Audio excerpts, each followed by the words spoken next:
গত বছর ঢাকায় এক যুবক দুপুরে হেঁটে যাওয়ার সময় রাস্তায় হঠাৎ মাথা ঘুরে পড়ে যান এবং তৎক্ষণাৎ হসপিটালে নেওয়ার আগেই তিনি মারা যান। কিন্তু কেন জানেন? Heat stroke.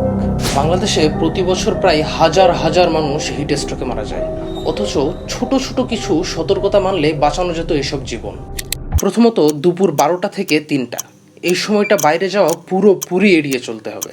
রোদে বের হলে ছাতা, সানগ্লাস বা পাতলা টুপি ব্যবহার করুন, কেননা ছায়া থাকলে তাপমাত্রা 5 ডিগ্রি পর্যন্ত কমে যায়। পানির একটা বোতল সবসময় সাথে রাখুন এবং বেশি বেশি পানি পান করুন। শরীরে ইলেকট্রোলাইটের ঘাটতি কমাতে ওরস্যালাইন বা লবণ চিনি মিশিয়ে খেতে পারেন। বাইরে থাকা অবস্থায় যদি মাথা ঘোরা বা শরীরে দুর্বল অনুভব হয়, সঙ্গে সঙ্গে একটি ছায়া জায়গায় বিশ্রাম নিন এবং পর্যাপ্ত পানি পান করুন।